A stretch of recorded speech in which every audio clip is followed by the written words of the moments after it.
Good morning, students. In today's class, I am going to explain a very important and significant phenomena in physics, in modern physics, that is photoelectric effect.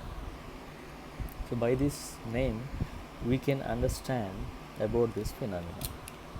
So, in the name only, there are two terms. One is photo and another one is electric. Photo means related to light or simply light, and electric means related to electrons. So, when some light is incident on a metal surface, due to that action on the metal surface, the electrons are emitted or ejected from the surface of the metal. Okay, this phenomena is observed by the physicists in 19th century, or exactly 1887, by Hertz in his lab during his studies, some regular studies or regular research. He observed that. So, due to the incident of light on metal surface, the electrons are emitted. So, that's why it is called photoelectric effect. Okay, so let us define the photoelectric effect exactly. So, see, the photoelectric effect is a phenomena in which electrons are ejected from the surface of a metal when a suitable light of suitable frequency is incident on the metal. So, when the light of suitable frequency is incident on some metals, some photosensitive metals, then the electrons are ejected from the metal surface. So, this phenomena is called photoelectric effect.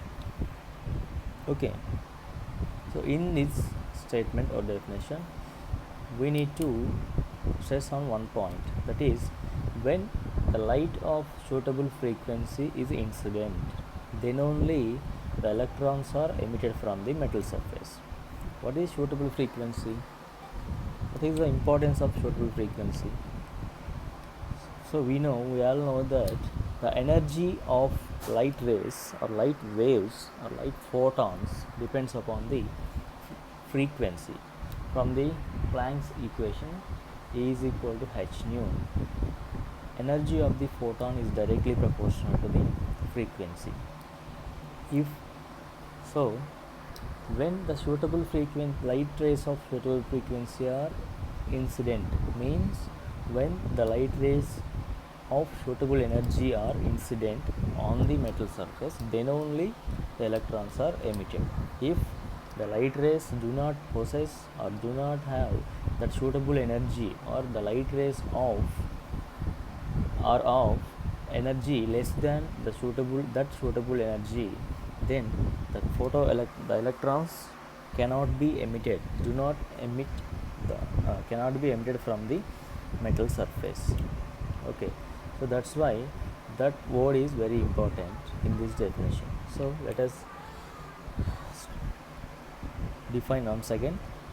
When the light rays of suitable frequency are incident on some metals, the electrons are emitted from the surface of those metals. This phenomenon is called photoelectric effect, and the electrons emitted in this process are called simply photoelectrons. Photoelectrons are nothing, are also normal electrons only. They are very similar and they are exactly as the normal electrons. Nothing change, no change between photoelectrons and electrons, but they are emitted in this photoelectric effect. That's why they are called photoelectrons. And the process through which the photoelectrons are ejected from the surface of the metal due to the action of light is also known as photoemission. This phenomenon is also known as photoemission, because the electrons are emitted due to the action of the light on the metal surface. This phenomena, actually this is called photoemission. Later the observed phenomena is named as was named as photoelectric effect. Okay, and one more important thing, what happens if the light rays of lower frequency than a suitable frequency are incident on the metal surface? Will photoelectrons emit are emitted from the surface? No. If the frequency of the light rays is less than a particular suitable frequency, then the light electrons are not emitted from the metal surface. So that particular frequency, that suitable frequency below which there is no photoelectric effect is observed, is called threshold frequency. If the frequency of incident light is equal to threshold frequency or that particular frequency, then only electrons are emitted. Or if the frequency of the incident light rays is greater than that particular threshold frequency, then also the electrons are emitted from the metal surface. But if the frequency of the incident light rays is less than that particular frequency called threshold frequency, then the electrons are not emitted. The photoelectric effect is not observed in that case. So that particular suitable frequency below which there is no photoelectric effect is observed is called threshold frequency nu naught. Threshold means starting point of a particular thing, instant, phenomena. Okay, so the photoelectric effect is started at the threshold, that particular frequency only. That's why this particular frequency is called threshold frequency. Okay, and one more thing, the threshold frequency is different for different metals. It depends upon the nature of the metal. For example, there are two metals, potassium and sodium and zinc. For zinc there is a particular threshold frequency, and for potassium or sodium there is a another particular threshold frequency. Okay, so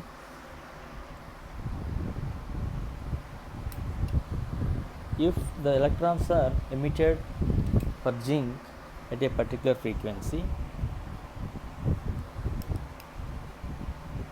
and there may be no photoelectric effect for the threshold frequency of zinc when the light rays of this particular frequency of zinc is incident on the potassium. So like this, the threshold frequency is different for different metals. It depends upon the metal, and it is also called as it depends upon the nature of the metal. Okay, so this is the definition what is a photoelectric effect. Let us see how it was observed, or when it was observed by the physicist initially. Okay, discovery. So initially we know the scientist Hertz.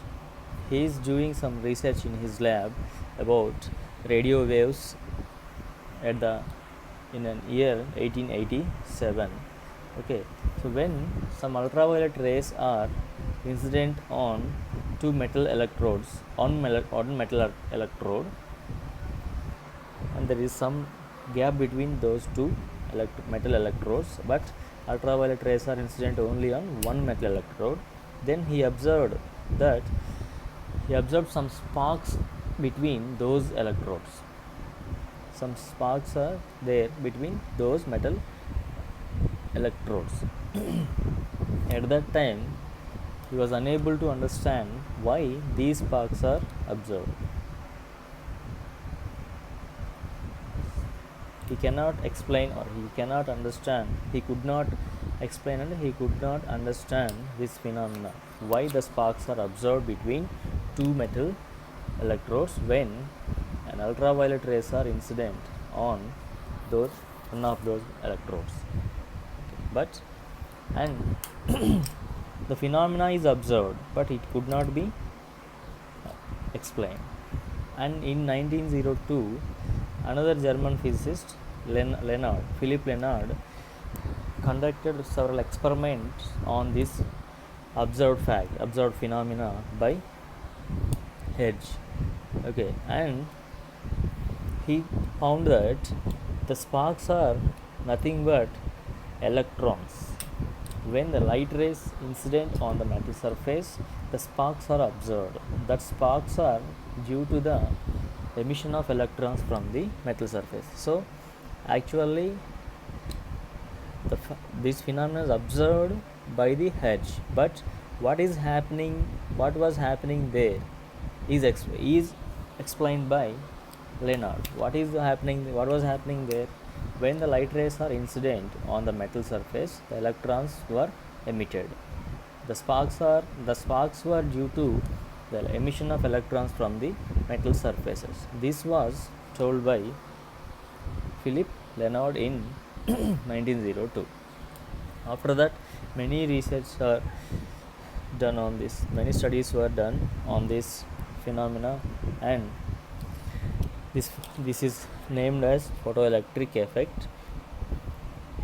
And this represent in those studies, it was observed that this is an interaction between light and matter that cannot be explained by classical physics. The physicists at that time were unable to explain this phenomena by using classical physics. Classical physics means the laws of physics and the study of physics up to 19th century or early days of 20th century is called classical physics. So the studies could not explain the photoelectric effect. So they need some modern physics, some new laws in physics to explain this. Okay, so actually at that time the light rays were considered as waves. The wave theory of light, the wave theory is applicable for light rays, because light exhibits diffraction, interference, polarization, reflection, refraction. So all these phenomena can be explained by wave theory, and they are exhibited by light also. That's why light is considered as wave, and wave theory is applicable for light. But this particular photoelectric effect could not explain the photoelectric effect, because according to wave theory, the maximum kinetic energy of the emitted electrons depends on the intensity of the light. So according to wave theory, the intensity of light is the indication of energy of light. Intensity is related to energy. So according to wave theory, when the light is incident on metal surface, then electrons are emitted, and the emitted electron possesses some kinetic energy, some velocity. So the kinetic energy of the velocity depends upon energy of the light, and according to classical theory, wave theory, energy of light depends upon intensity of light. So directly, kinetic energy of the intensity directly depends upon the kinetic energy of the emitted electrons directly depends on intensity of the light. So this is the classical wave theory assumption. But the observed fact is different.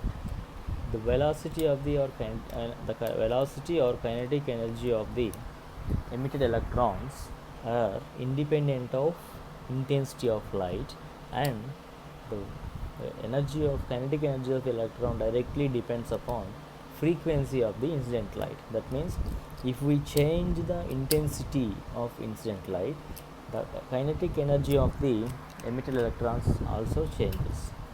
If the frequency is decreased, kinetic energy is also decreased.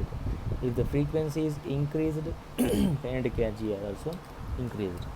So this is the controversy between classical theory, classical wave theory proposals and observed facts. And one more thing, the number of electrons emitted in photoelectric effect depends upon intensity of the light. It is observed fact. The number of electrons emitted in photoelectric effect directly proportional to intensity of the incident light. But according to classical wave theory, the number of electrons emitted depends upon the frequency of the light. These two are in contradiction. According to classical theory, kinetic energy depends upon intensity, number of electrons depends upon frequency. But the observed facts are kinetic energy depends upon frequency and number of electrons depends upon intensity. So classical theory failed to explain this new phenomena, that means photoelectric effect. Then after these after that, in 1905, a young scientist named Einstein explained the photoelectric effect. What was happening there? What is happening there? He explained that in 1905. He used Planck's quantum theory to explain photoelectric effect. You know Planck's quantum theory? Light energy travels in form of small energy packets called photons. Quantum of light energy is called photon, and each photon has the energy E is equal to h nu, where nu is the energy or frequency of the photon or light ray. So by using this concept of Max Planck, Einstein explained the photoelectric effect in 1905. Okay. Einstein proposed a new corpuscular theory. Corpuscular theory means particle. Corpuscular theory means particle theory of light, in which light sometimes behaved as particles of electromagnetic energy, which we now call photons.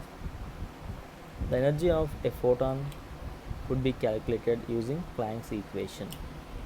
E is equal to h nu, where h is Planck's constant, that's value 6.625 into 10 power minus 34 joules second, and nu is the frequency of the light ray, light photon.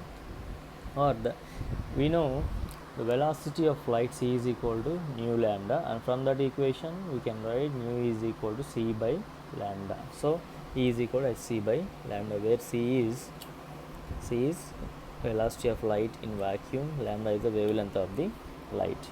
Okay, so this is the Planck's quantum theory. By applying this photon energy, considering light as light travels in form of particles sometime, each particle of light is called photon. Considering these like this, he explained the photoelectric effect. So according to Einstein, when the light rays means photons incident on the metal surface, photosensitive metals, electrons near the surface absorbs the photons, some of the photons. So when a photon is absorbed by an electron, the photon energy of the photon is utilized in two ways. What are they? Some part of the energy, photon's energy, is utilized to overcome the attractive forces that bind the electron to the nuclei of the metals. So in any material the electrons are bind to the nuclei of the metals. So first, some part of the photon energy is utilized to overcome the attractive force that bind the electron to the nuclei of the metals. Okay, so first of all, the photon needs to remove the electron from the atom. That means electron has to overcome the attractive force of attraction of nuclei. So for that purpose some energy is used. Okay, so the minimum amount of energy required to remove an electron from the metal is called threshold energy or work function.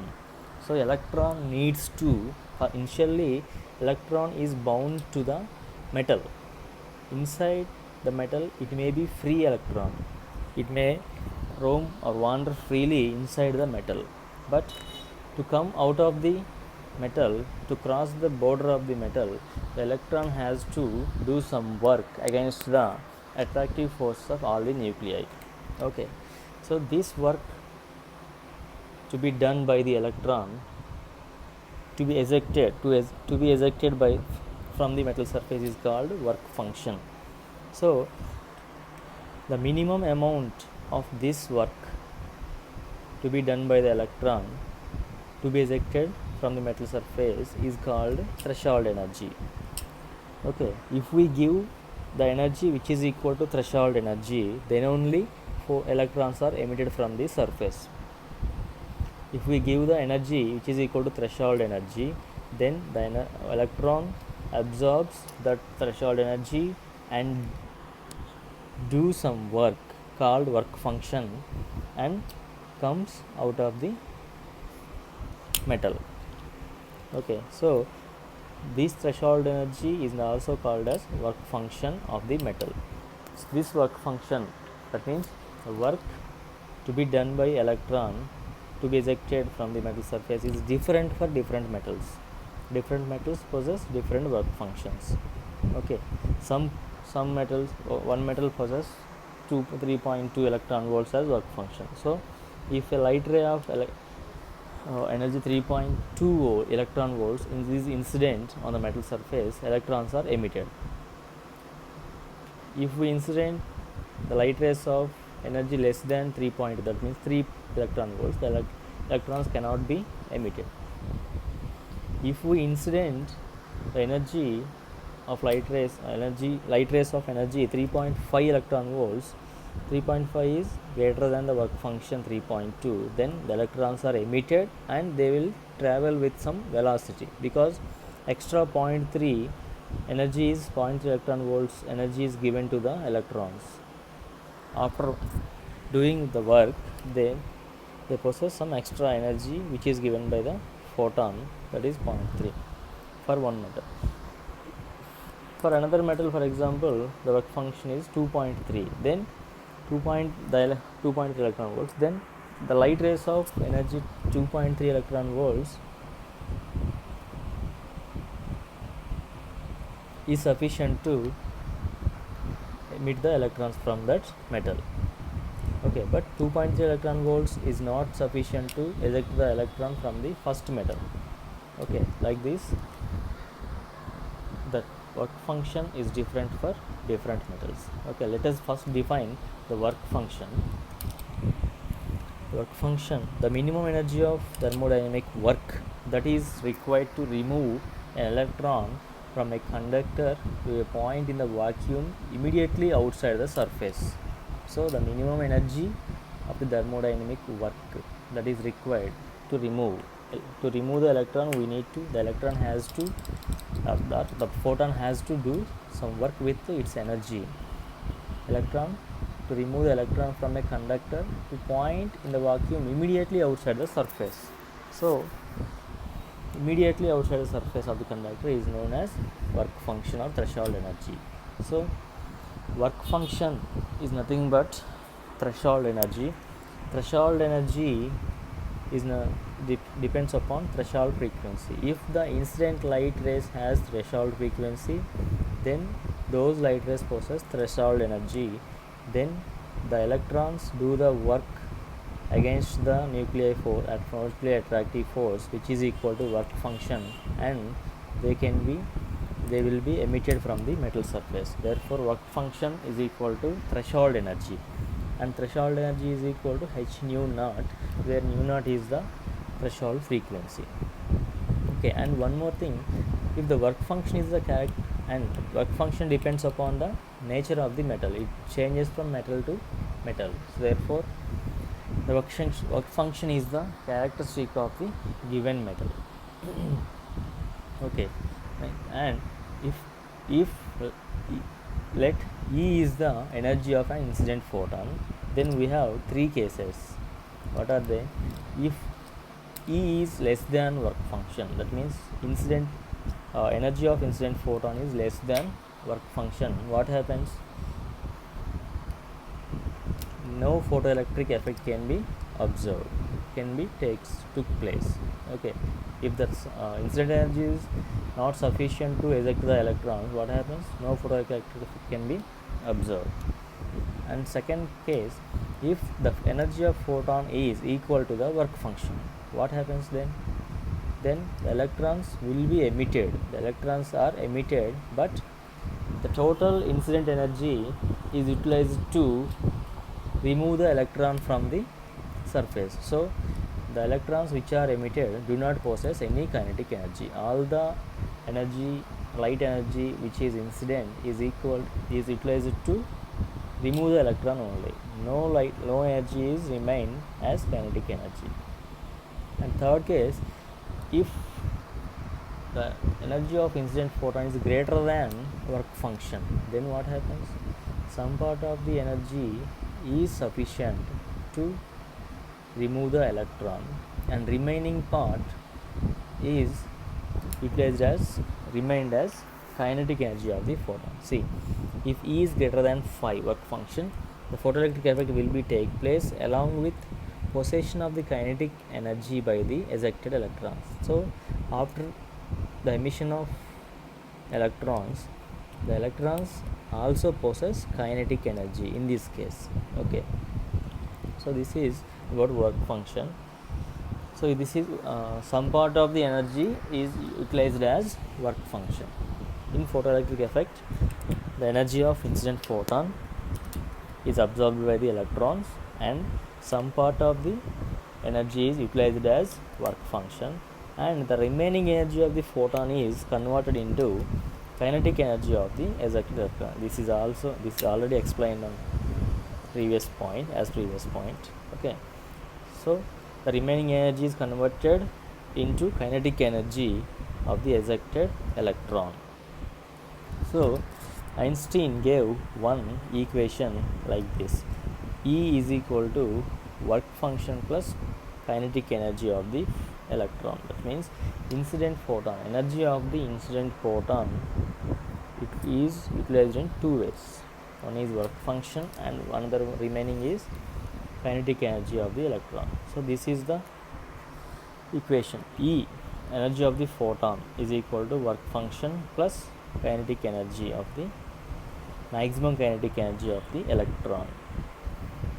So we should use kinetic energy, maximum kinetic energy here, because all the ejected electrons do not possess same kinetic energy.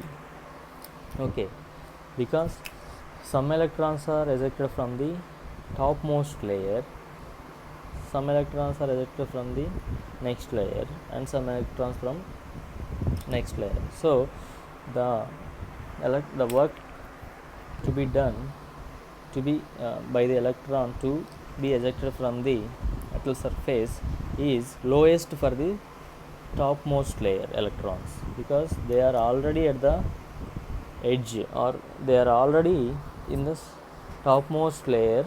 They need not to do more work. So less amount of energy is required to eject those electrons, and remaining energy is converted into kinetic energy. But some more extra energy is required by the second layer, electrons in the second layer, to be ejected from the surface. So the electrons which came from the second layer, work function or the kinetic energy is somewhat less. Like this, in this equation we have to use the photon energy is equal to work function. Work function is about the work to be done to remove the electrons from the surface of the metal, not not from the second or the inner layers of the metal. It is from the work function is about the electrons in the surface layer. So these electrons possess maximum kinetic energy. That's why in this equation we need to specify maximum kinetic energy. Energy of photon is equal to work function plus maximum kinetic energy. But we know energy of photon is equal to h nu, that is equal to work function h nu naught threshold energy plus half m v max square, where m is the mass of the electron and v max is the maximum velocity of the kinetic energy, maximum velocity of the electrons which are emitted in photoelectric effect. And this equation is called Einstein's photoelectric equation. Okay, and let us discuss some laws of photoelectric effect.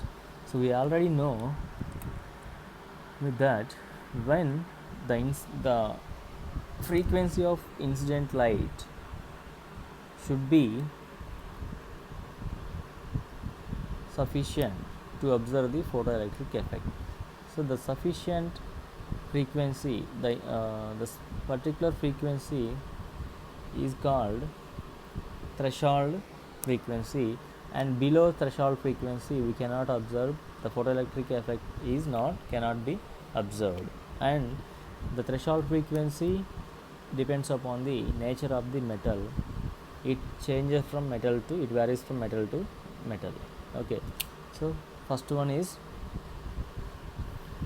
look at the second point. For any given material there is a certain minimum energy or frequency called threshold frequency, below which the emission of photoelectrons stops completely, no matter how high is the intensity of incident light. If we consider any intensity of the incident light, in high intensity, but if the frequency is less than threshold frequency, then no photoelectric effect can be observed.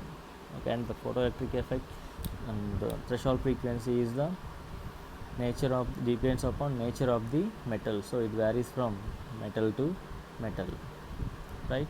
And the kinetic energy of the incident or emitted electrons depends upon the energy of the incident light. Okay, but the energy of the incident light depends upon the energy frequency of the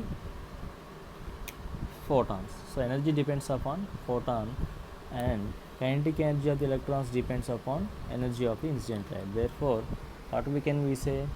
The maximum kinetic energy of the photoelectrons is directly proportional to the frequency of the incident light.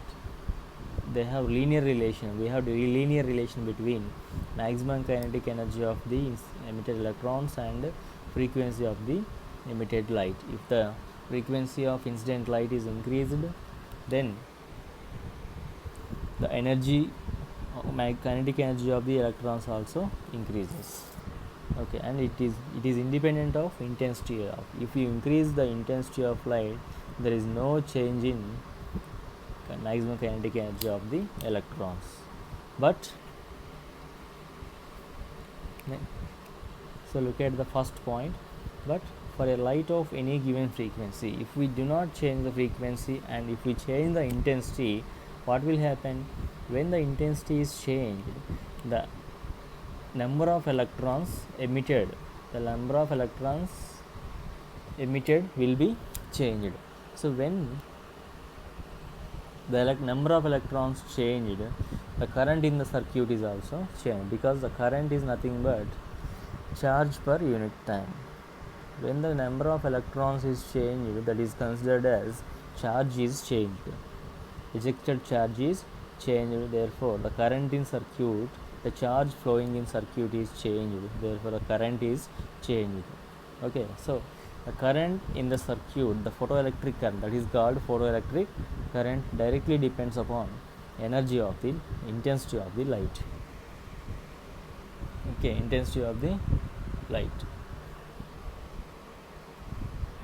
And one more thing, the photoelectric emission is an instantaneous process. That means at the moment when the light is incident, at that moment, within less time, within 10 power minus 8 seconds, within 10 power minus 8 seconds, the electrons are emitted. So that means it can be considered as instantaneous process, and there is no effect of temperature on photoelectric effect. If we if, if we conduct at low temperature or higher temperatures, same effect will be observed. So it do not depends upon the temperature. These are the laws of photoelectric effect. And let us see some one more thing. If you look at the pictures, one photosensitive material is taken, and in first initially red light is incident on the that photosensitive material, and in second experiment, in second time, the green light is incident on the photosensitive material, and in next term, next experiment, blue light is incident. So observe these three different experiments. With these experiments, it's different lights. Red light means lower energy, green light has somewhat higher energy than red light, blue is the highest among these three. Okay, so when we compare these three lights, red light is of lowest energy, blue light is of highest energy. So when we incident red light, that means lower energy light radiation, no electrons are emitted from the metal surface, because energy of red light is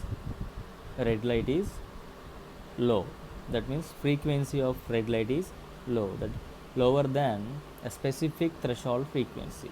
Frequency of red light is lower than specific threshold frequency. Then what happens? No photoelectric effect will be observed. Okay, red light is replaced with green light.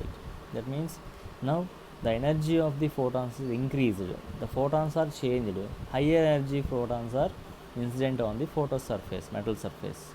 Then what happens? The frequency of green light is nearly equal to or somewhat equal to threshold frequency. Then what happens? The electrons are emitted, and they have some velocity also, because they have some energy. If we replace the green light with blue light is highly energetic among these three. Then what happens?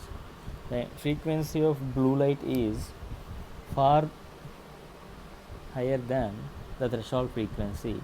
Then the electrons are emitted from the surface, and they have greater kinetic energy. Look at the picture, you can understand that. In case of green light, the electrons are just emitted, but in case of blue light, the electrons are emitted, and they are traveling with some velocity also. They have kinetic energy also, they possess kinetic energy.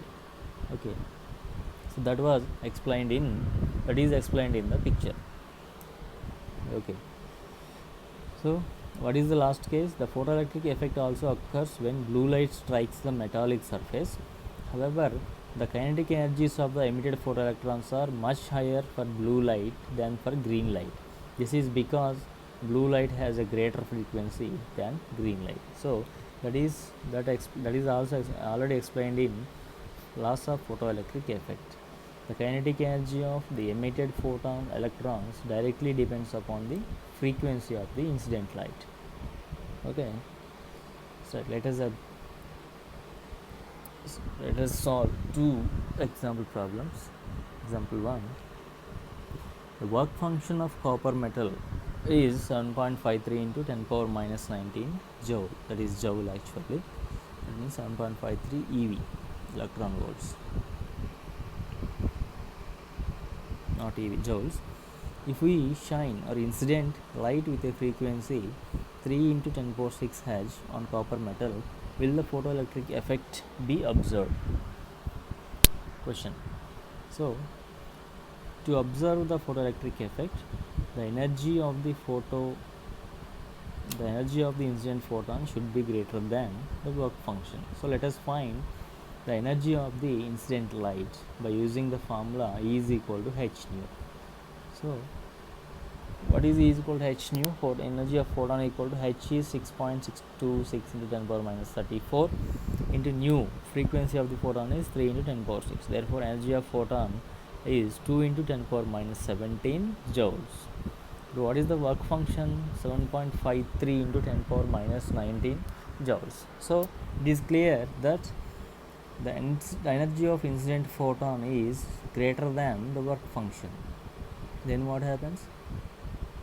We can observe the photoelectric effect. Electrons are emitted from the surface and they possess some kinetic energy also, because the energy of incident radiation, incident photon, is greater than the work function.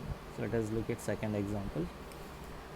What is the kinetic energy of the photoelectrons ejected from the copper by the light with a frequency of 3 into 10 power 16 Hz?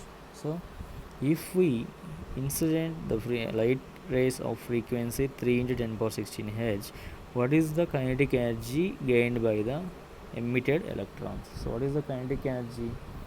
From the Einstein's photoelectric equation, we have incident energy or incident photon energy equal to work function plus kinetic energy. Therefore kinetic energy is equal to energy of incident photon minus work function. So we already know the energy of the incident photon, 2 into 10 power minus 17 joules, and the work function is 7.53 into 10 power minus 19 joules. This data is given in previous problem. So kinetic energy is equal to energy of photon minus work function, that is 2 into 10 power 17 joules minus 7.53 into 10 power minus 19 joules, that is 1.9 into 10 power 17